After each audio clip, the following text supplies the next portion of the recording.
CIET NCERT द्वारा प्रस्तुत है।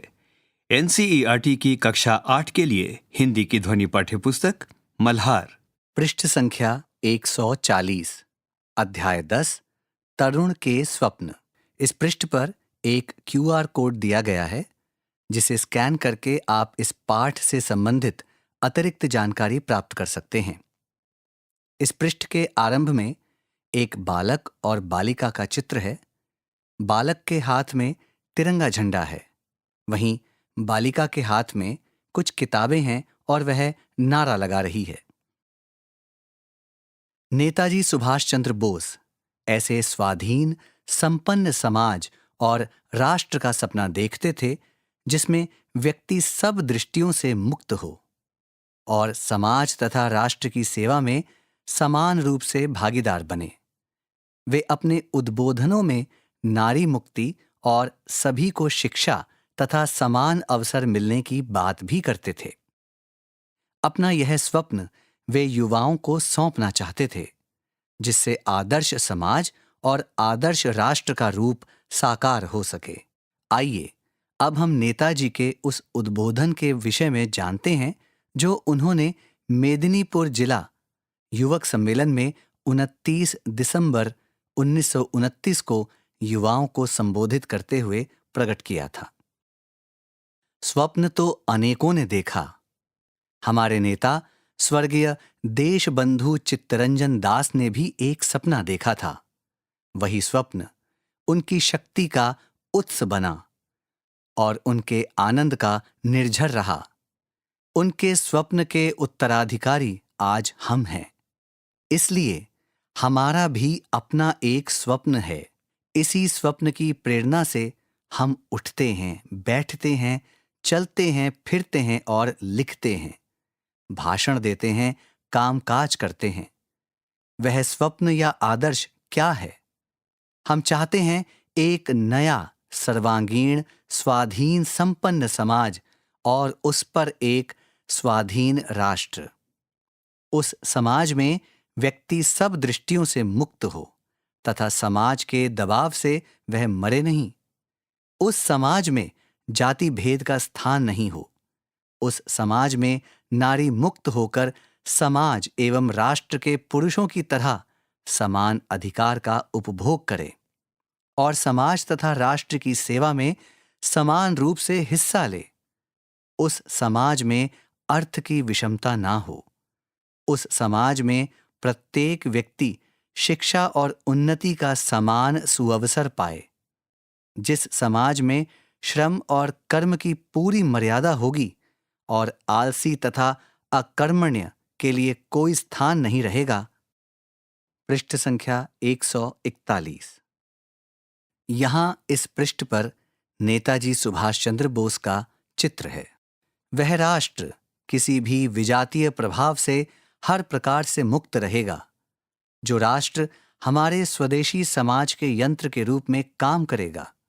सर्वोपरि वह समाज और राष्ट्र भारतवासियों का अभाव मिटाएगा या भारतवासी के आदर्श को सार्थक बनाकर ही स्थिर नहीं होगा, बल्कि विश्व मानव के समक्ष आदर्श समाज और आदर्श राष्ट्र के रूप में गण्य होगा। मैं ऐसे समाज और ऐसे राष्ट्र का ही स्वप्न देखता रहा हूं। यह स्वप्न मेरे समक्ष नित्य एवं अखंड सत्य है। इस सत्य की प्रतिष्ठा के लिए सब कुछ किया जा सकता है। हर प्रकार का त्याग किया जा सकता है, हर संकट को सहा जा सकता है।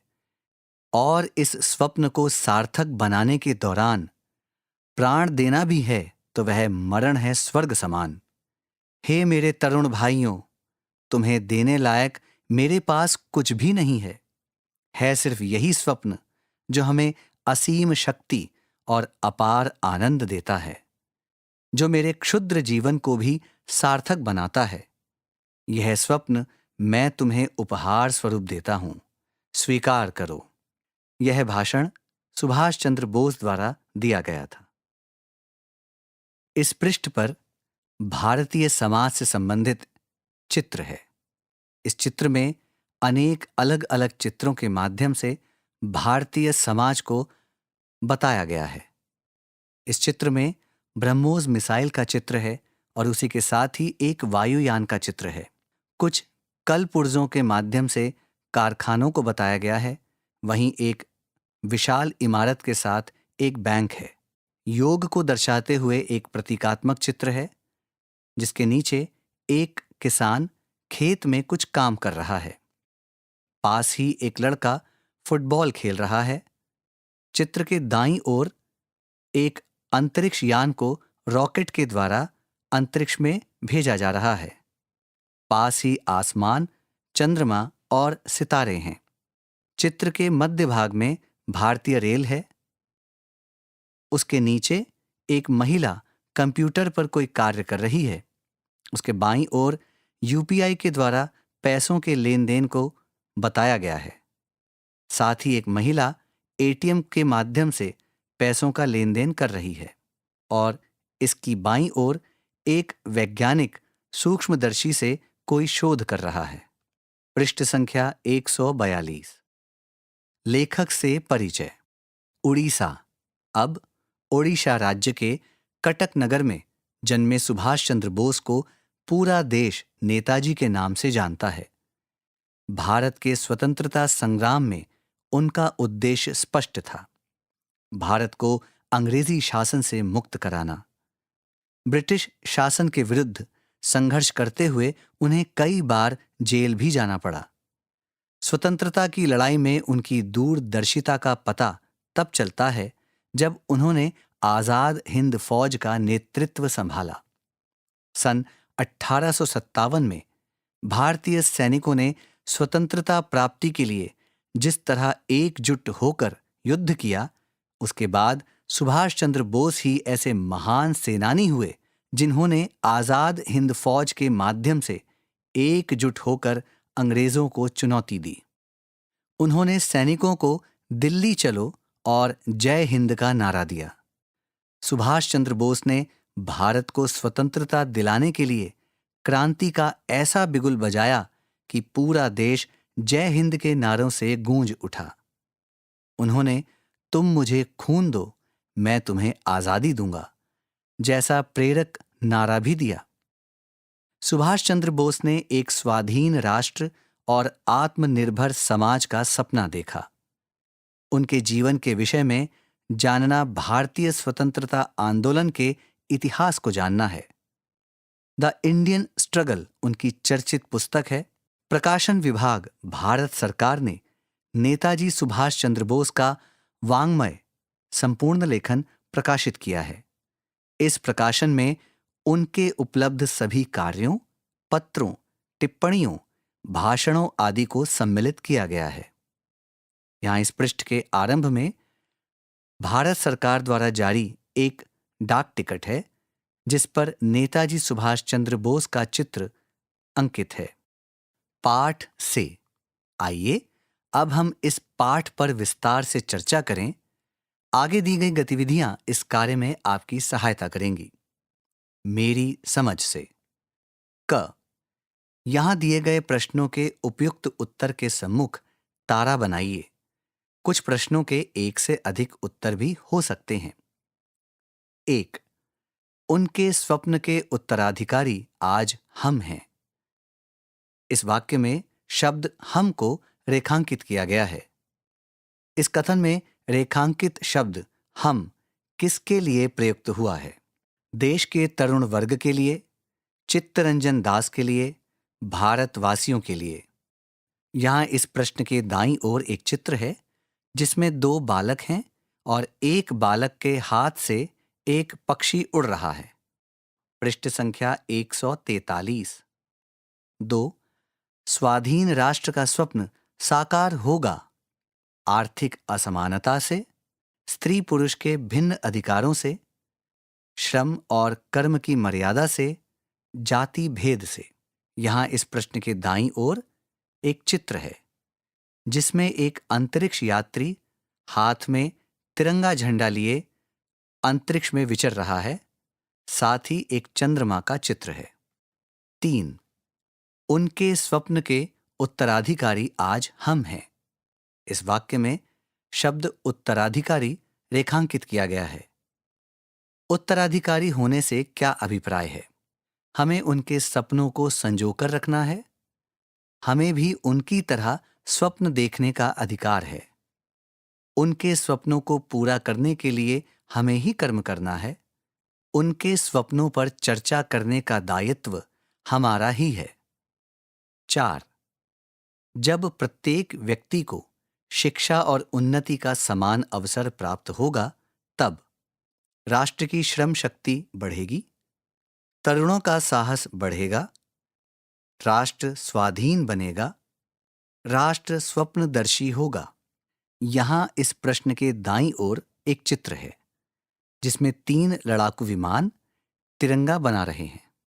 इसी प्रश्न के दाईं ओर एक चित्र है जिसमें 3 लड़ाकू विमान हैं।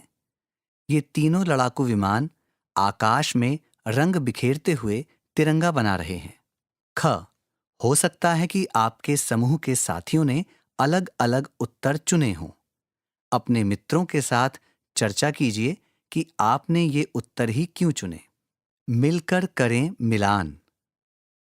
यहां स्तंभ 1 में पाठ में से चुनकर कुछ पंक्तियां दी गई हैं और स्तंभ 2 में उन पंक्तियों से संबंधित भाव विचार दिए गए हैं।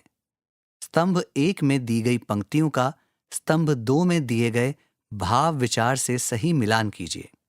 यहां इस पृष्ठ पर एक तालिका है जिसके 2 स्तंभ हैं। स्तंभ 1 में इस पाठ से चुनकर कुछ पंक्तियां दी गई हैं, वहीं स्तंभ 2 में उन पंक्तियों से संबंधित भाव विचार दिए गए हैं। पाठ की पंक्तियों को उनसे संबंधित भाव विचार से आपको मिलान करना है। स्तंभ 1। इसी स्वप्न की प्रेरणा से हम उठते हैं, बैठते हैं, चलते हैं, फिरते हैं और लिखते हैं, भाषण देते हैं, कामकाज करते हैं। 2. जो राष्ट्र हमारे स्वदेशी समाज के यंत्र के रूप में काम करेगा, सर्वोपरि वह समाज और राष्ट्र भारतवासियों का अभाव मिटाएगा। 3. उस समाज में व्यक्ति सब दृष्टियों से मुक्त हो तथा समाज के दबाव से वह मरे नहीं। स्तंभ 2. 1. समाज में सभी व्यक्तियों को सभी तरह की स्वतंत्रता और उस पर किसी तरह का बंधन या सामाजिक दबाव ना हो। 2. हमारी समूची दिनचर्या और आचार विचार इसी लक्ष्य स्वप्न की प्राप्ति पर केंद्रित है। 3. जिस देश की योजनाएं हमारे अपने समाज को ध्यान में रखकर बनाई जाएंगी, उस देश में किसी भी प्रकार का अभाव नहीं होगा। पृष्ठ संख्या 144। पंक्तियों पर चर्चा। पाठ से चुनकर कुछ पंक्तियां यहां दी गई हैं। इन्हें ध्यानपूर्वक सुनिए और इन पर विचार कीजिए। आपको इनका क्या अर्थ समझ में आया, अपने विचार अपनी कक्षा में साझा कीजिए। क. उस समाज में अर्थ की विषमता ना हो। ख. वही स्वप्न उनकी शक्ति का उत्स बना और उनके आनंद का निर्झर रहा। ग. उस समाज में व्यक्ति सब दृष्टियों से मुक्त हो।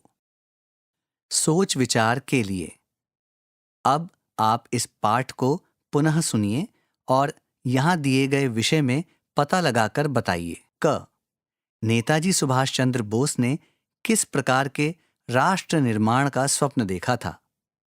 ख. नेताजी सुभाष चंद्र बोस ने किस लक्ष्य की प्राप्ति को अपने जीवन की सार्थकता के रूप में देखा? ग. आलसी तथा अकर्मण्य के लिए कोई स्थान नहीं रहेगा। सुभाष चंद्र बोस ने ऐसा क्यों कहा होगा? घ. नेताजी सुभाष चंद्र बोस के लक्ष्यों या ध्येय को पूरा करने के लिए आज की युवा पीढ़ी क्या क्या कर सकती है? अनुमान और कल्पना से। क. उस समाज में व्यक्ति सब दृष्टियों से मुक्त हो। सुभाष चंद्र बोस ने किन किन दृष्टियों से मुक्ति की बात की होगी? ख. उस समाज में नारी मुक्त होकर समाज एवं राष्ट्र के पुरुषों की तरह समान अधिकार का उपभोग करे। सुभाष चंद्र बोस को अपने भाषण में नारी के लिए समान अधिकारों की बात क्यों कहनी पड़ी? ग, आपके विचार से हमारे समाज में और कौन-कौन से लोग हैं जिन्हें विशेष अधिकार दिए जाने की आवश्यकता है? घ, सुभाष चंद्र बोस देश के समस्त युवा वर्ग को संबोधित करते हुए कहते हैं, हे मेरे तरुण भाइयों। उनका संबोधन केवल भाइयों शब्द तक ही क्यों सीमित रहा होगा? अण, यह स्वप्न मैं तुम्हें उपहार स्वरूप देता हूं, स्वीकार करो। सुभाष चंद्र बोस के इस आह्वान पर श्रोताओं, युवा वर्ग की क्या प्रतिक्रिया रही होगी? पृष्ठ संख्या 145। शीर्षक क, आपने नेताजी सुभाष चंद्र बोस के भाषण का एक अंश पढ़ा है।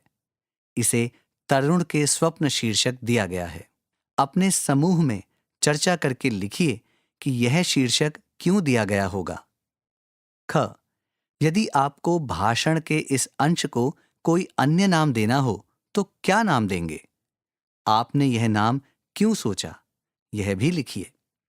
ग, सुभाष चंद्र बोस ने अपने समय की स्थितियों या समस्याओं को अपने संबोधन में स्थान दिया है। यदि आपको अपनी कक्षा को संबोधित करने का अवसर मिले तो आप किन किन विषयों को अपने उद्बोधन में सम्मिलित करेंगे और उसका क्या शीर्षक रखेंगे? भाषा की बात। क, सुभाष चंद्र बोस ने अपने भाषण में संख्या, संगठन या भाव आदि का बोध कराने वाले शब्दों के साथ उनकी विशेषता अथवा गुण बताने वाले शब्दों का प्रयोग किया है। उनके भाषण से विशेषता अथवा गुण बताने वाले शब्द ढूंढकर दिए गए शब्द समूह को पूरा कीजिए। यहां इस पृष्ठ पर कुछ शब्द दिए गए हैं और उनसे पहले रिक्त स्थान दिया गया है। आपकी सुविधा के लिए एक शब्द है अखंड और उसके सामने शब्द है सत्य। अब आप इसी प्रकार प्रत्येक शब्द से पहले भाषण से विशेषता अथवा गुण बताने वाले शब्द ढूंढकर लिखिए। अखंड, सत्य। रिक्त स्थान समाज, रिक्त स्थान राष्ट्र, रिक्त स्थान जीवन, रिक्त स्थान शक्ति, रिक्त स्थान आनंद। ख, सुभाष चंद्र बोस ने तो ऊपर बताई गई विशेषताओं के साथ इन शब्दों को रखा है। आप इन विशेषताओं के साथ इन शब्दों को रखना चाहेंगे और क्यों? लिखिए। विपरीतार्थक शब्द और उनके प्रयोग। क, और उस पर एक स्वाधीन राष्ट्र। इस वाक्य में शब्द स्वाधीन रेखांकित है। इस वाक्यांश में रेखांकित शब्द स्वाधीन का विपरीत अर्थ देने वाला शब्द है पराधीन। इसी प्रकार के कुछ विपरीतार्थक शब्द आगे दिए गए हैं, लेकिन वे आमने सामने नहीं हैं। रेखाएं खींचकर विपरीतार्थक शब्दों के सही जोड़े बनाइए। यहां इस पृष्ठ पर दाईं ओर एक बालिका का चित्र है जिसके हाथ में बहुत सारे गुब्बारे हैं। इन गुब्बारों में तिरंगे के तीनों रंगों का समावेश है। पृष्ठ संख्या 146। यहां इस पृष्ठ पर एक तालिका है। तालिका के 2 स्तंभ हैं। स्तंभ 1 में कुछ शब्द हैं और स्तंभ 2 में उन शब्दों से संबंधित विपरीतार्थक शब्द हैं। आपको स्तंभ 1 के शब्दों से उनके विपरीत शब्दों से मिलान करना है। स्तंभ 1। 1 स्वीकार, 2 सार्थक, 3 विषमता, 4 क्षुद्र, 5 संपन्न, 6 अकर्मण्य, 7 मरण। स्तंभ 2 में इनसे संबंधित विपरीतार्थक शब्द इस प्रकार हैं। 1 कर्मण्य कर्मठ, 2 विपन्न, 3 अस्वीकार, 4 जीवन, 5 निरर्थक, 6 समानता, 7 विशाल, वृहत, विराट, महान। इस तालिका के दाईं ओर एक चित्र है जिसमें एक बालक और बालिका है। बालक के हाथ में तिरंगा झंडा है, वहीं बालिका के एक हाथ में किताबें हैं और वह नारा लगा रही है। ख। अब स्तंभ 1 और स्तंभ 2 के सभी शब्दों से दिए गए उदाहरण के अनुसार वाक्य बनाकर लिखिए। जैसे, समाज की उन्नति अकर्मण्य नहीं अपितु कर्मण्य व्यक्तियों पर निर्भर है। पाठ से आगे आपने सुभाष चंद्र बोस के स्वप्न के बारे में जाना। आप अपने विद्यालय, राज्य और देश के बारे में कैसे स्वप्न देखते हैं? लिखिए। ख। हमें बड़े संघर्षों के बाद स्वतंत्रता मिली है। अपनी इस स्वतंत्रता को बनाए रखने के लिए हम अपने स्तर पर क्या क्या कर सकते हैं? लिखिए। यहाँ इस पृष्ठ पर दाईं ओर एक चित्र है जिसमें 3 लड़ाकू विमान आकाश में रंग बिखेरते हुए तिरंगा बना रहे हैं। इस पृष्ठ के निचले भाग में एक चित्र है जिसमें आधुनिक भारत को बताया गया है। इस चित्र में कल कारखाने, भारतीय रेल, वायुयान, बड़ी बड़ी इमारतें और सौर ऊर्जा से चलने वाला एक लैंप है। साथ ही इस चित्र के दाईं ओर अंतरिक्ष की ओर जाता हुआ एक अंतरिक्ष यान है। नीचे की ओर यूपीआई के माध्यम से लेन देन को बताया गया है और साथ ही पवन ऊर्जा को बताते हुए 2 पंखे हैं। एक महिला एटीएम के माध्यम से पैसों का लेन देन कर रही है। पृष्ठ संख्या 147। मिलान कीजिए। क। यहाँ स्तंभ 1 में स्वतंत्रता सेनानियों से संबंधित कुछ तथ्य दिए गए हैं और स्तंभ 2 में स्वतंत्रता सेनानियों के नाम दिए गए हैं। तथ्यों का स्वतंत्रता सेनानियों के नाम से रेखा खींचकर सही मिलान कीजिए। इसके लिए आप अपने शिक्षकों, अभिभावकों और पुस्तकालय तथा इंटरनेट की सहायता ले सकते हैं। स्तंभ 1 में दिए गए कथनों को स्तंभ 2 के अंतर्गत दिए गए स्वतंत्रता सेनानियों के नाम के साथ मिलान कीजिए। स्तंभ 1। 8 अप्रैल 1929 को सेंट्रल असेंबली में बम फेंकने वाले क्रांतिकारी शहीद आजम के नाम से जाने जाते हैं। 2 स्वराज पार्टी के संस्थापकों में से एक सुभाष चंद्र बोस के राजनीतिक गुरु कहे जाते हैं। 3 जेल में क्रांतिकारियों के साथ राजबंदियों के समान व्यवहार न होने के कारण क्रांतिकारियों ने 13 जुलाई 1929 से भूख हड़ताल शुरू कर दी थी। अनशन के 63वें दिन जेल में इनका देहांत हो गया था। 4 इनके जन्मदिवस पर अंतर्राष्ट्रीय अहिंसा दिवस मनाया जाता है।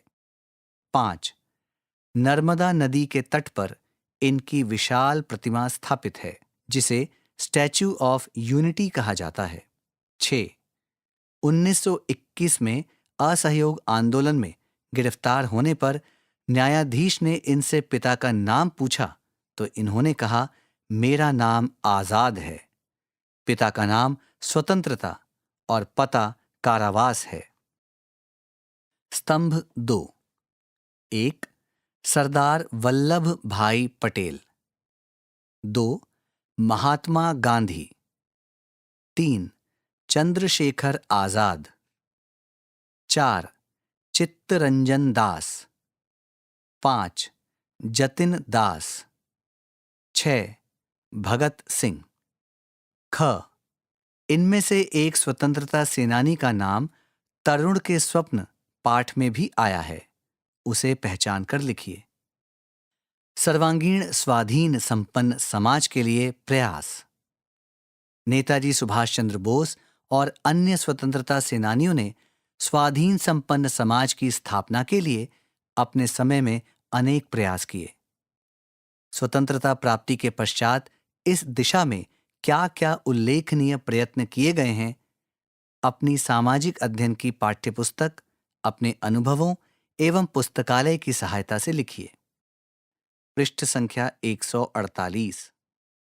स्त्री सशक्तिकरण। क। सुभाष चंद्र बोस ने स्त्रियों के लिए समान अधिकार की बात की है। अपने अनुभवों के आधार पर बताइए कि उन्हें कौन कौन से विशेषाधिकार राज्य की ओर से दिए गए हैं। ख। सुभाष चंद्र बोस ने आजाद हिंद फौज का नेतृत्व किया था। उसमें एक टुकड़ी स्त्रियों की भी थी। उस टुकड़ी का नाम पता लगाकर लिखिए।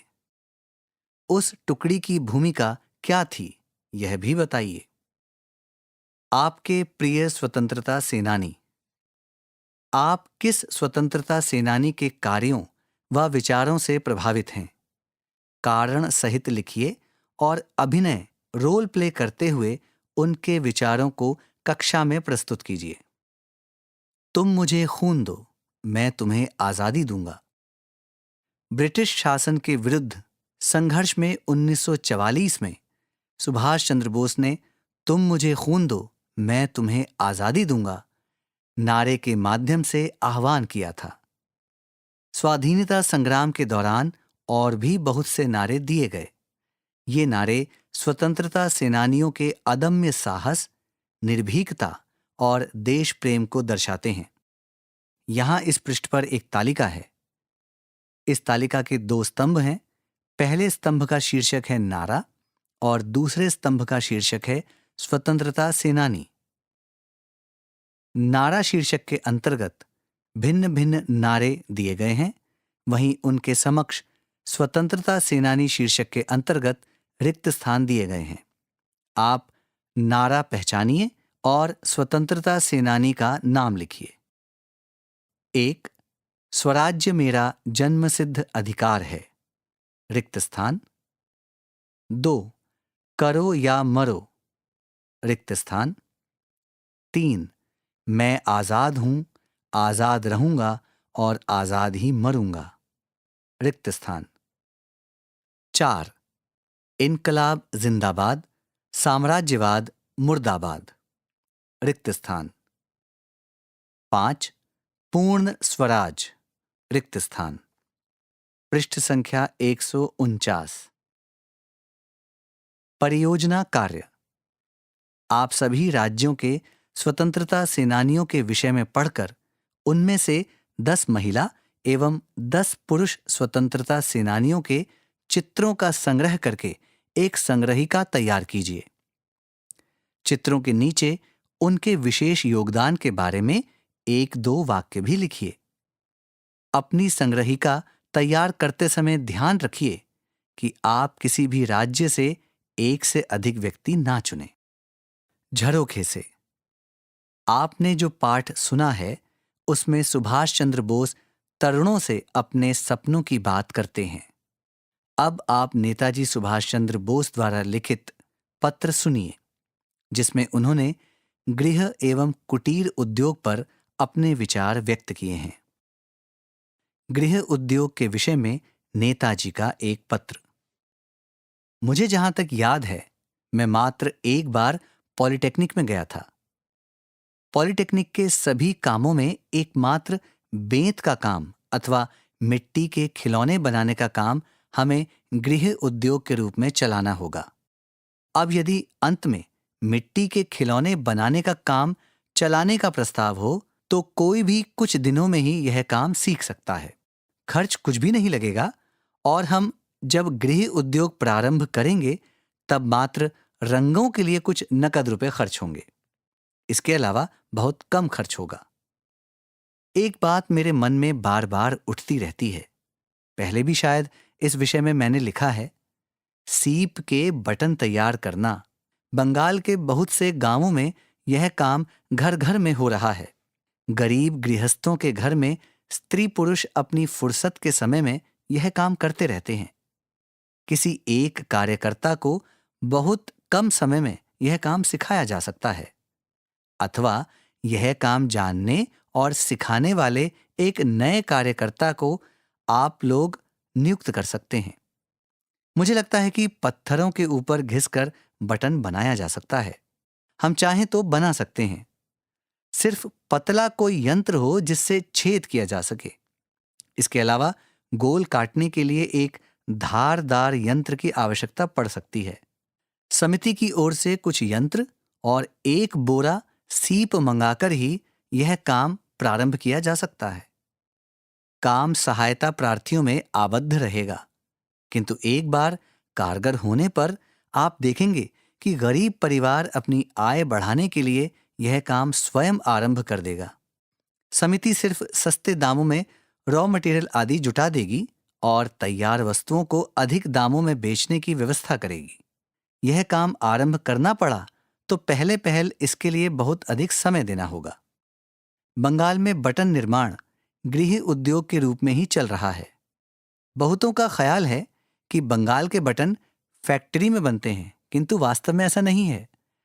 गांव देहात के घर घर में फुर्सत के समय, यहां तक कि रसोई के समय में से बचे खाली समय में भी स्त्रियां यह काम करती रहती हैं। इसीलिए इतने सस्ते में यह बटन मिलते हैं। यह पत्र दक्षिण कलकत्ता सेवक समिति के उपमंत्री श्री अनिल चंद्र विश्वास को मांडले जेल से लिखे गए सुभाष चंद्र बोस के पत्र से लिया गया है। पृष्ठ संख्या 150। साझी समझ। यहां दिए गए पत्र में नेताजी सुभाष चंद्र बोस ने गृह एवं कुटीर उद्योग की बात की है। यह पत्र देश की स्वतंत्रता से पहले लिखा गया था। अपने आसपास के गृह एवं कुटीर उद्योगों के विषय में अपने साथियों के साथ चर्चा कीजिए। खोजबीन के लिए यहां दी गई इंटरनेट कड़ी का प्रयोग करके आप सुभाष चंद्र बोस पर आधारित फिल्म देख सकते हैं। https://www.youtube.com/watch?U4 आजाद हिंद फौज के विषय में और अधिक जानकारी जुटाइए और अपनी कक्षा में प्रस्तुत कीजिए। पृष्ठ संख्या 151। शब्दकोश। यहां आपके लिए एक छोटा सा शब्दकोश दिया गया है। इस शब्दकोश में वे शब्द हैं जो विभिन्न पाठों में आए हैं और आपके लिए नए हो सकते हैं। किसी किसी शब्द के कई अर्थ भी हो सकते हैं। इस संदर्भ से जोड़कर आप यह अनुमान स्वयं लगाएं कि कौन सा अर्थ पाठ के लिए अधिक उपयुक्त है। कहीं कहीं शब्दों के अनेक समानार्थी भी दिए गए हैं। इससे आप प्रसंग के अनुसार अनुकूल शब्द का चयन करना सीख सकेंगे। यह शब्दकोश आपको शब्दों के न केवल सही अर्थ जानने में सहायता करेगा, अपितु शब्दों की सही वर्तनी भी सिखाएगा। इन पंक्तियों के दाईं ओर एक चित्र है जिसमें एक बालक और बालिका है। दोनों बड़े प्रसन्न हैं। बालिका के हाथ में एक खिलौना है और बालक और बालिका के पीछे की ओर कुछ अक्षर हैं।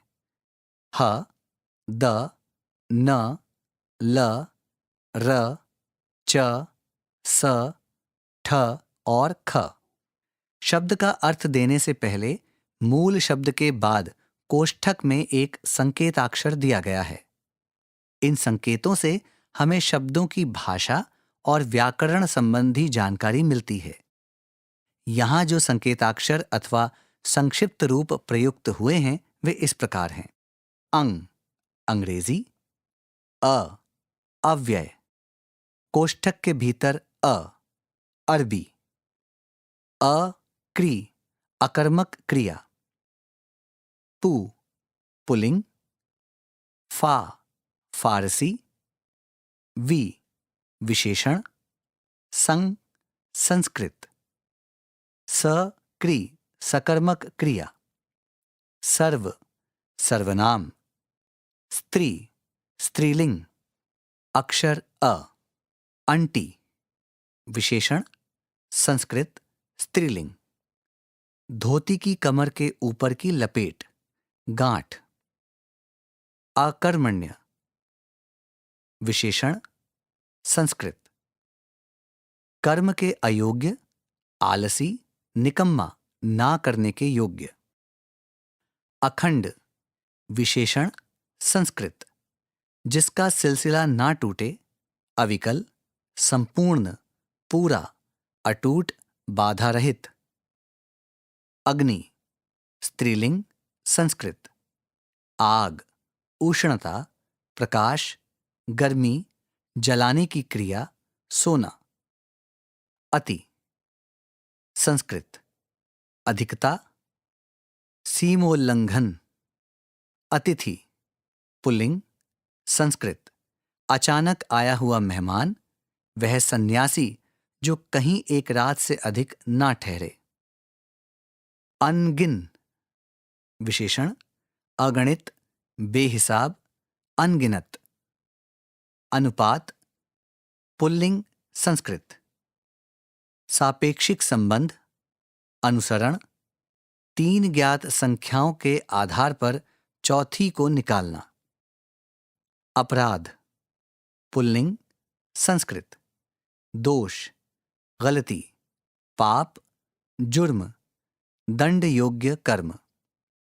अप्राप्य विशेषण संस्कृत, ना मिलने वाला, अलभ्य। अर्थी विशेषण संस्कृत, चाह या गरज रखने वाला। धनी, प्रार्थी, वादी, सेवा करने वाला। पृष्ठ संख्या 153।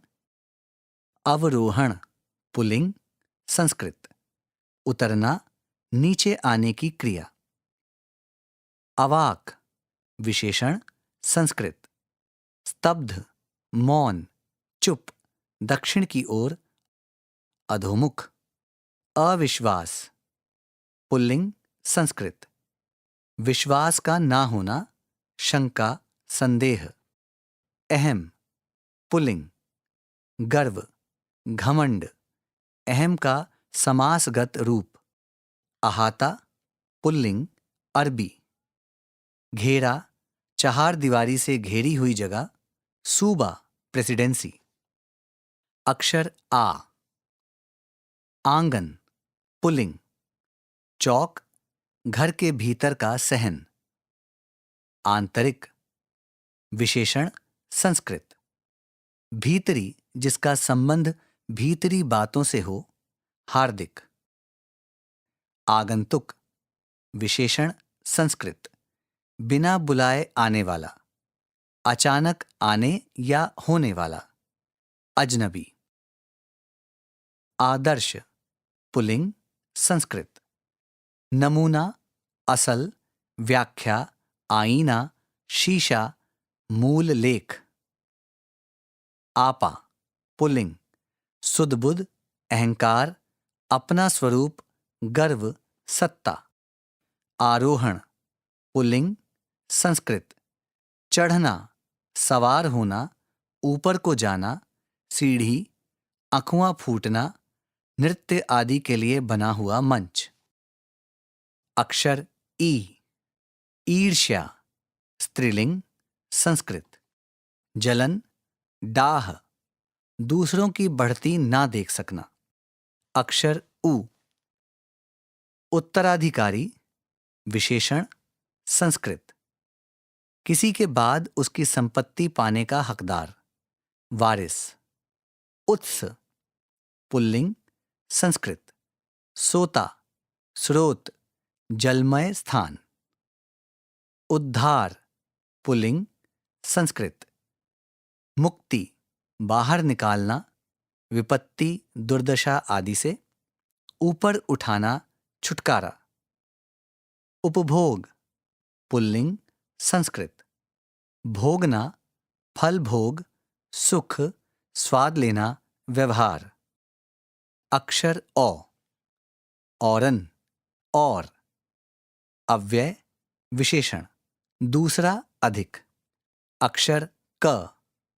कदाचित, अव्यय संस्कृत, कभी, शायद।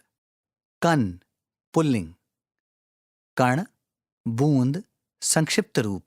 पृष्ठ संख्या 154। कल्लोल पुल्लिंग संस्कृत, कुछ ऊंची और आवाज करने वाली लहर। मौज, आनंद, क्रीड़ा। कसरत, स्त्रीलिंग, अरबी। शरीर को पुष्ट एवं बलवान बनाने वाली क्रियाएं, व्यायाम, वर्जिश, बहुलता। कालीन, पुल्लिंग, अरबी। गलीचा, गलीचा। सूत या ऊन के धागे से बना हुआ बिछौना। किरण, स्त्रीलिंग, संस्कृत। रश्मि, ज्योति से प्रवाह रूप में निकलने वाली रेखा। अंशु, धूलिकण, सूर्य। कुटी, स्त्रीलिंग, संस्कृत। झोपड़ी, कुटिया, मोड़, घुमाव। कुशा, स्त्रीलिंग, संस्कृत। रस्सी, कड़ी और नुकीली पत्तियों वाली एक घास जो यज्ञ, पूजन आदि धर्म कृत्यों की आवश्यक सामग्री है। अक्षर ख, खजाना। पुल्लिंग, फारसी। भंडार, कोष, राजस्व, रुपया, सोना चांदी रखने का स्थान। खाक, स्त्रीलिंग, फारसी। धूल, मिट्टी, कुछ नहीं, तुच्छ, छोटा। खाट, स्त्रीलिंग, चारपाई, खटिया। खानी, स्त्रीलिंग, संस्कृत। खान, स्रोत, भंडार, वह जगह जहां से धातु, कोयला आदि खोदकर या पत्थर की सिलें तोड़कर निकाली जाएं। खीज, स्त्रीलिंग, खींचने का भाव। झुंझलाहट, कुढ़न, गुस्सा। खोय, खोना, सकर्मक क्रिया। गंवाना, अपनी चीज कहीं भूल या छोड़ आना। अक्षर ग, गज। पुल्लिंग, फारसी। लंबाई का एक मान 36 इंच। गण्य, विशेषण, संस्कृत। गणनीय, गिनने लायक, मान्य, लिहाज करने योग्य। गति, स्त्रीलिंग, संस्कृत। चाल, गमन, रफ्तार, हरकत, प्रवेश, जाना, दशा, हालत। गर्वित, विशेषण, संस्कृत। गर्वयुक्त, घमंडी। गुमसुम, विशेषण। चुप और निश्चेष्ट, स्तब्ध होना। गोविंद, पुल्लिंग, संस्कृत। गोपालक, कृष्ण, बृहस्पति। अक्षर घ, घाटी, स्त्रीलिंग। दो पहाड़ों के बीच की नीची जमीन, पहाड़ का ढाल, मैदान, दर्रा। घृणा, स्त्रीलिंग, संस्कृत। घिन, नफरत, दया, करुणा। अक्षर च, चर्राना, अकर्मक क्रिया। खाल में खुश्की से तनाव या हल्का दर्द होना, चर चर करके टूटना, प्रबल इच्छा होना। पृष्ठ संख्या 155। चुग्गा, पुल्लिंग। चिड़ियों के चुगने के लिए डाली गई चीज, वह चारा जो चिड़िया चोंच से उठाकर बच्चे के मुंह में दे। चुटीला, विशेषण। जो चोट खाए हो, चोट करने वाला। जख्मी, चोटी का या सबसे बढ़िया। अक्षर छ, छज्जा, पुल्लिंग। छत का दीवार के बाहर निकला हुआ भाग, बारजा, धूप से बचने के लिए। छावनी, स्त्रीलिंग। वह स्थान जहां सेना रखी जाए, शिविर, पड़ाव। अक्षर ज, जमाना, पुल्लिंग, अरबी। काल, युग, अरसा, अवधि, बहुत समय, दुनिया, संसार। जमींदार, पुल्लिंग, फारसी। जमीन का मालिक, किसान, काश्तकार। जावित्री, स्त्रीलिंग। जायफल का छिलका जो मसाले और दवा के रूप में काम में लाया जाता है। जोश, पुल्लिंग, फारसी। उत्साह, आवेश, उबाल, उफान, गर्मी। अक्षर झ, झलना, सकर्मक क्रिया। पंखा आदि हिलाकर हवा करना, हवा करने के लिए हिलाना। झालर स्त्रीलिंग, लटकने वाला हंसिया। किनारा एक तरह का घंटा या घड़ियाल। अक्षर ट, टोकरी स्त्रीलिंग, घास, फल, तरकारी आदि रखने का बांस या झाऊ आदि का बना गोला। गहरा पात्र खचिया। अक्षर ठ, ठिठक, अकर्मक क्रिया, चलते चलते सहसा रुक जाना, बिल्कुल स्थिर हो जाना। ठूंसना, सकर्मक क्रिया, दबा दबाकर भरना, कसकर रखना। अक्षर ड, डेरा पुल्लिंग, टिकाव, पड़ाव, ठहरने के लिए, फैलाया हुआ सामान, रहने की जगह, घर, मकान। डैना पुल्लिंग, पंख, पर, नाव खेने का डंडा। पृष्ठ संख्या 156। अक्षर त, तकलीफ स्त्रीलिंग, अरबी, दुख, कष्ट, क्लेश। तज, दारचीनी की जाति का एक वृक्ष जिसकी छाल दवा के काम आती है। इसके पत्ते को तेज पत्ता कहते हैं। तप पुल्लिंग, संस्कृत, तपस्या, ताप, दाह, सूर्य, ग्रीष्म ऋतु। तर विशेषण फारसी, ठंडा, ठंडक पैदा करने वाला, आर्द्र, अत्यंत सिक्त। तरुण विशेषण संस्कृत, युवा, 16 वर्ष से ऊपर की अवस्था वाला। तहवा अव्यय, वहां। तार पुल्लिंग, वह तार जिसके द्वारा बिजली की शक्ति से समाचार भेजे जाते हैं। तार द्वारा भेजी हुई खबर। तुनक्कर, तुनकना, अकर्मक क्रिया, छोटी छोटी बातों पर चिढ़ जाना। अक्षर त्र, त्रिभुवन पुल्लिंग, संस्कृत, स्वर्ग, पृथ्वी और पाताल, इन तीनों भुवनों का समाहार। अक्षर थ, थिगली स्त्रीलिंग, छेद बंद करने के लिए टांका गया कपड़े, पैबंद, चमड़े आदि का टुकड़ा। चकती। थोथा विशेषण, भीतर से खाली, खोखला, निकम्मा, निहसार। अक्षर द, दक्ष विशेषण संस्कृत, निपुण, कुशल, माहिर, जिसमें किसी विषय को तत्काल समझने तथा कोई कार्य शीघ्र करने की शक्ति हो। दालचीनी स्त्रीलिंग, दारचीनी एक प्रकार का तज जिसका छिलका दवा और मसाले के काम आता है। दीप्ति स्त्रीलिंग, संस्कृत, चमक, कांति, प्रभा, ज्ञान का प्रकाश, छटा, ज्ञान की अभिव्यक्ति। दो विशेषण, दोनों। अक्षर ध, धन मद विशेषण पुल्लिंग, धन का गर्व। धमा चौकड़ी स्त्रीलिंग, उछल कूद, कूद फांद, ऊधम।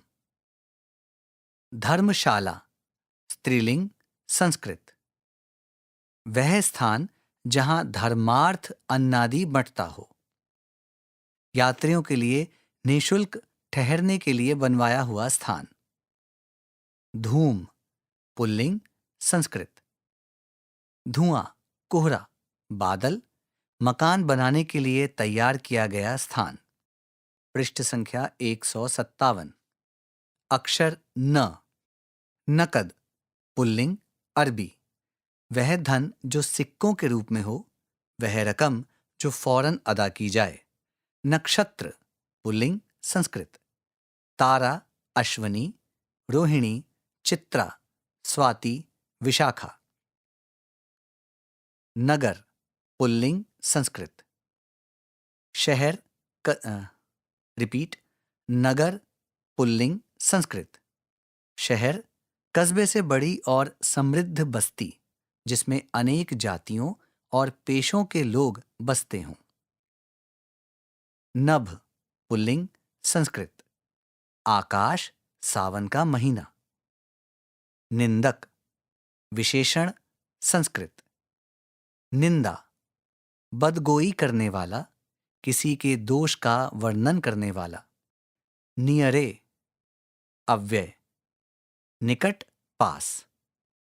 निरीक्षण पुल्लिंग संस्कृत, गौर से देखना, जांच करना, देखरेख करना। आशा। निर्झर पुल्लिंग संस्कृत, झरना, प्रपात, हाथी, भूसी की आग। निर्दयी विशेषण संस्कृत, दया रहित, निष्ठुर, कठोर हृदय वाला, प्रचंड, उग्र। निर्मल विशेषण संस्कृत, स्वच्छ, शुद्ध, पवित्र, दोषों से रहित। निष्फल विशेषण संस्कृत, जिससे कुछ अर्थ ना सिद्ध हो, बेकार, जिसका कुछ फल ना हो। नुक्कड़ पुल्लिंग, मोड़, छोर, निकला हुआ कोना, नाका, नोक। नेपथ्य पुल्लिंग संस्कृत, रंगमंच के पर्दे के पीछे की वह जगह जहां कलाकार की वेश रचना की जाती है। वेशभूषा। अक्षर प, पंडे, पंडा पुल्लिंग। तीर्थ मंदिर या घाट पर धर्म कृत्य कराने वाला, तीर्थ का पुजारी, रसोइया। पंथी पुल्लिंग, यात्री, बटोही, किसी मत को मानने वाला। पना पुल्लिंग, पन्ना, अपने से पके या आग में पकाए हुए आम, इमली आदि के रस या गूदे से तैयार किए जाने वाला एक प्रकार का पेय पदार्थ। परमानंद पुल्लिंग संस्कृत, उत्तम आनंद, उत्तम आनंद रूप परमात्मा। परवाना पुल्लिंग फारसी, पतिंगा, पंखी, आज्ञापत्र, नियुक्ति पत्र। परिधि स्त्रीलिंग संस्कृत, लकड़ी आदि का घेरा या बाड़ा। परिवेश वृत्त बनाने वाली गोल रेखा, पहिए का घेरा। पलंग पुल्लिंग, बड़ी और बढ़िया चारपाई, अधिक लंबी चौड़ी और सुंदर चारपाई। पश्चाताप अव्यय संस्कृत, पछतावा, कोई अनुचित कार्य करने के बाद में उसके लिए दुखी होना। पसीजा पसीजना, अकर्मक क्रिया, दया से आर्द्र होना, खिन्न होना। पाय पुल्लिंग, पैर, चरण। पाट पुल्लिंग संस्कृत, विस्तार, फैलाव, चौड़ाई, रेशम, वस्त्र, सिंहासन, पत्थर की पटिया, पीड़ा, चक्की के दो भागों में से कोई एक। पार किसी वस्तु का दूसरा किनारा, अंत, हद, पारा। पारायण पुल्लिंग संस्कृत, किसी ग्रंथ का आदि से अंत, आद्यांत, पाठ, संपूर्णता, पार जाना। पावन विशेषण संस्कृत, पवित्र, शुद्ध, शुद्ध करने वाला। प्रबंध पुल्लिंग संस्कृत, व्यवस्था, आयोजन, ग्रंथ, कथा आदि की रचना। प्रेरणा स्त्रीलिंग संस्कृत, किसी को किसी कार्य में प्रकृत करने की क्रिया, उकसाने की क्रिया, फेंकना, भेजना। पृष्ठ संख्या 158। अक्षर फ। फाहा पुल्लिंग, घी आदि में तर की हुई रुई या कपड़ा, मरहम चुपड़ी हुई पट्टी, इत्र। अक्षर ब। बंधु भाई, मित्र, स्वजन, आत्मीय। बखेड़ा पुल्लिंग, झंझट, झगड़ा, परेशानी, टंटा, कठिनाई। बधिक पुल्लिंग, बहेलिया, व्याध, वध करने वाला, जल्लाद। बर्रे पुल्लिंग, ततैया, भिड़, सरसों के आकार का एक कांटेदार पौधा जिसमें केसरिया रंग के फूल लगते हैं और बीज तेलहन के काम आता है। बलिहारी स्त्रीलिंग, निछावर होना, कुर्बान जाना। बहुतेरा विशेषण, बहुत सा, अनेक। बानी वाणी, स्त्रीलिंग, संस्कृत। वचन सार्थक शब्द, स्वर, जीभ, प्रशंसा। बिछायत स्त्रीलिंग, बिछाने की चीज, बिछावन, बिछौना। ब्रह्मांड पुल्लिंग, संस्कृत। विश्व गोलक, संपूर्ण विश्व, खोपड़ी। अक्षर भ। भट्टी स्त्रीलिंग, खास कामों के लिए बना हुआ बड़ा चूल्हा। भाड़ पुल्लिंग, भड़ भूंजे की भट्टी जिसमें बालू गरम कर वह दाना भूनता है। भावना स्त्रीलिंग, संस्कृत। चिंतन, ख्याल, कल्पना, इच्छा, ध्यान, स्मरण, उत्पादन। भावय अव्यय, मन में आए, जी चाहे तो। भू स्त्रीलिंग, संस्कृत। भूमि, धरती, जमीन, स्थान, पदार्थ, एक का संकेत। भोगी विशेषण, संस्कृत। भोग करने वाला, भोग विलास में रत, कुंडली युक्त। अक्षर म। मचलना, अकर्मक क्रिया, किसी चीज को लेने या देने का हठ पकड़ लेना, किसी चीज के लिए रोना धोना। मठ पुल्लिंग, संस्कृत। साधु संन्यासियों के रहने का स्थान, आश्रम, देवालय। मनोरथ पुल्लिंग, संस्कृत। मनोर्थ, मन की कामना, अभिलाषा। मर्यादा स्त्रीलिंग, संस्कृत। सीमा, परंपरा आदि द्वारा निर्धारित सीमा।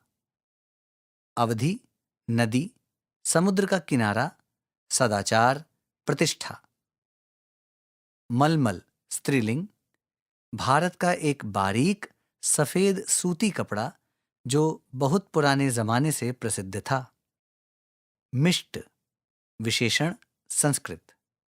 मीठा, स्वादिष्ट, तर, मिठास, मिठाई। मुक्त विशेषण, संस्कृत। बंधन रहित, खुला हुआ, मोक्ष प्राप्त, छूटा हुआ, फेंका हुआ। मेघ पुल्लिंग, संस्कृत। बादल, बरसने वाला बादल। समूह, 6 मुख्य रंगों में से एक, 6 मुख्य रागों में से एक। मोथा। पृष्ठ संख्या 159। अक्षर र। रूठना, अकर्मक क्रिया, नाराज होना, अप्रसन्न। अक्षर ल। लज्जित विशेषण, संस्कृत। शर्मिंदा, लज्जायुक्त, लजाया हुआ। लासानी स्त्रीलिंग, विशेषण। बेजोड़, जिसका सानी ना हो। लीन विशेषण, संस्कृत।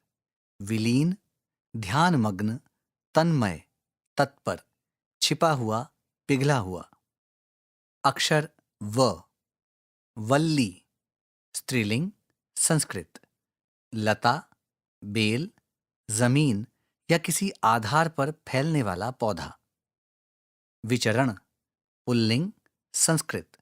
घूमना फिरना, भ्रमण करना, पर्यटन, चलना। विजातीय विशेषण, संस्कृत। भिन्न जाति, दूसरी जाति का, वर्ग का।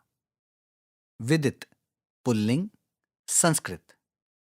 अवगत, जाना हुआ, स्वीकृत, सूचना, विद्वान, कवि, प्रसिद्धि, लाभ, प्राप्ति।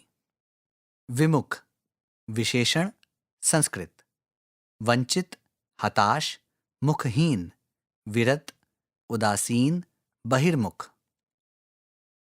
विराट विशेषण, संस्कृत। बहुत बड़ा, विश्व, ब्रह्मा, मत्स्य देश का राजा। विलक्षण विशेषण, संस्कृत। असाधारण, अलौकिक, भिन्न चिन्हों वाला। वृद्धाकाल पुल्लिंग, विशेषण, संस्कृत। बुढ़ापा। वैद्य विशेषण संस्कृत, आयुर्वेद का ज्ञाता, चिकित्सक, विद्वान, वेद संबंधी। वैराग्य पुल्लिंग संस्कृत, विषय वासना और सांसारिक संबंधों से मन उचट जाना, उदासीनता, रंग बदलना। अक्षर श। शंख पुल्लिंग विशेषण, 100 पद्म की संख्या। 100 पद्म समुद्र में पैदा होने वाले एक जंतु का खोल या घर जो पत्थर सा कड़ा और सफेद होता है। शिखर पुल्लिंग संस्कृत, पर्वताग्र पहाड़ का सबसे ऊंचा भाग, मकान का सबसे ऊंचा हिस्सा, मुड़ेर, कलश, गुंबद, वृक्षों का सबसे ऊंचा हिस्सा। शिल्प पुल्लिंग संस्कृत, कारीगरी, दक्षता, हुनर, हस्तकर्म, रूप, आकृति, निर्माण, सृष्टि, अनुष्ठान। पृष्ठ संख्या 160। अक्षर स। संख्यातीत विशेषण संस्कृत, अगणित, बेशुमार। संग पुल्लिंग संस्कृत, साथ, साथ होना, योग, मिलन। संगति स्त्रीलिंग संस्कृत, मिलन, योग सभा, समाज, साथ, मोक्ष।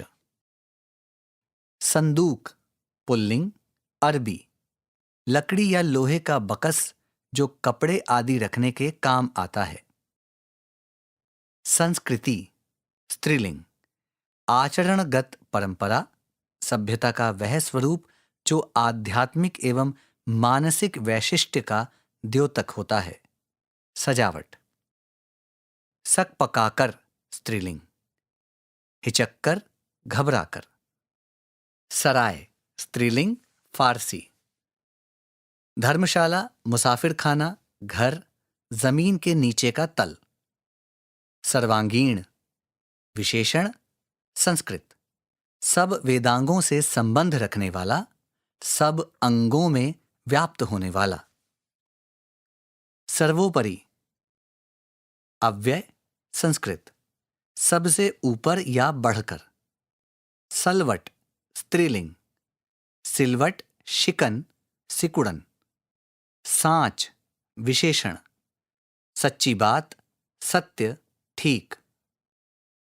साधु पुल्लिंग विशेषण संस्कृत, सच्चा या नेक आदमी, संत, मुनि, सदाचारी।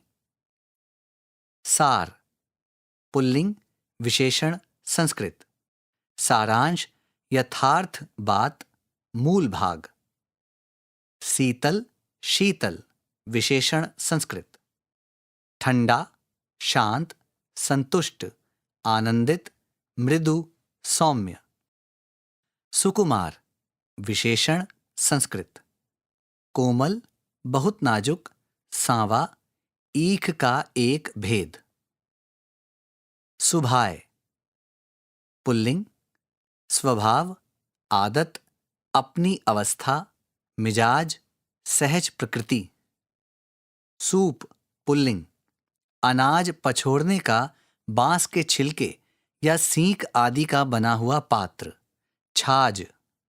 सृष्टि स्त्रीलिंग संस्कृत, जगत, संसार, परित्याग, निर्माण, निर्मित।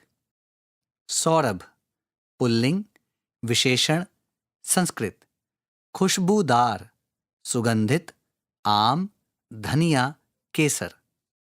स्वप्न पुल्लिंग संस्कृत, सपना, ख्वाब, ऊंची कल्पना, निद्रा, कोई महत्वपूर्ण कार्य करने का विचार।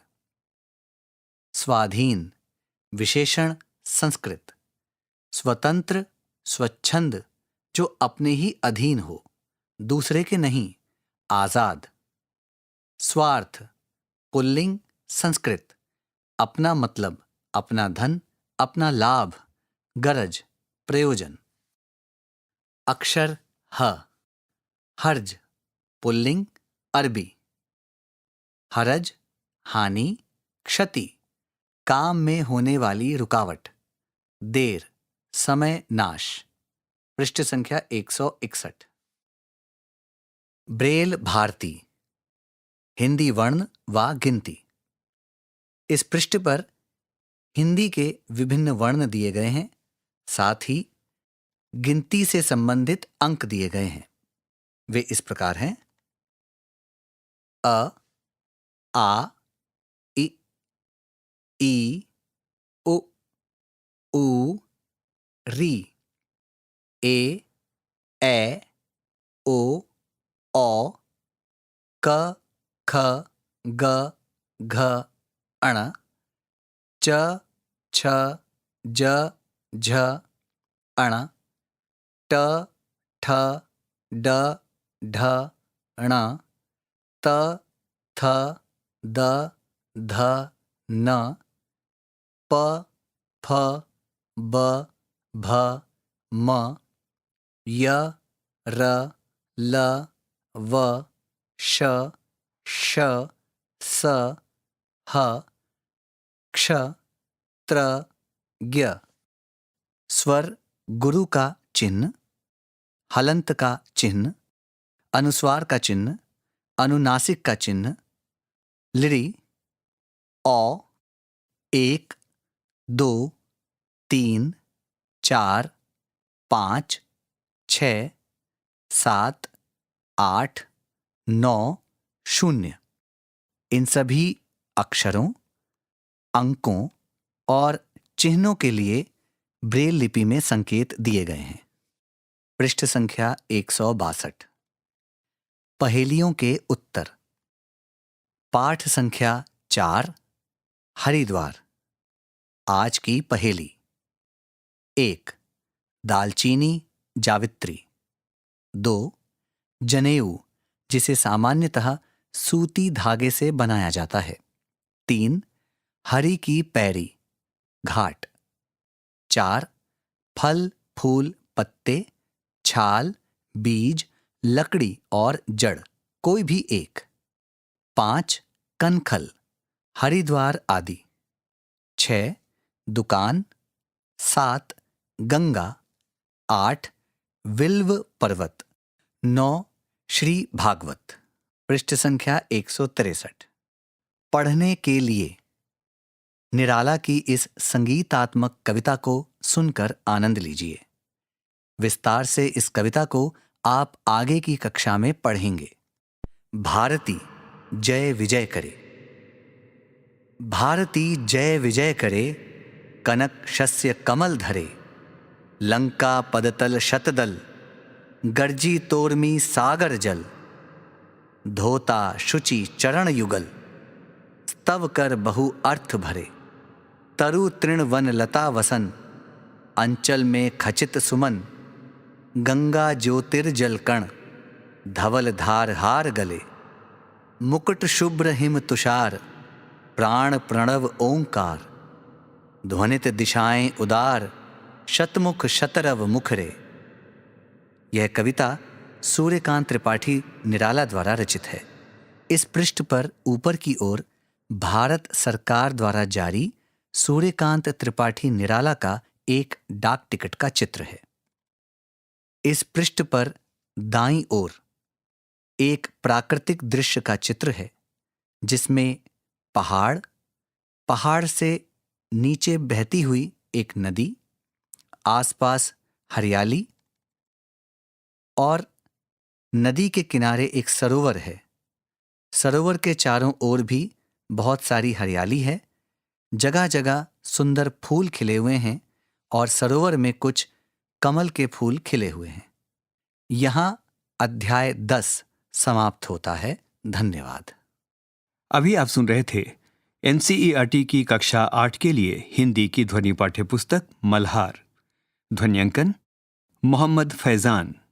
वाचन स्वर चांद मोहम्मद। संपादन विनीत कुमार शर्मा। निर्देशन एवं निर्माण विमलेश चौधरी तथा प्रस्तुति CIET NCERT नई दिल्ली, भारत।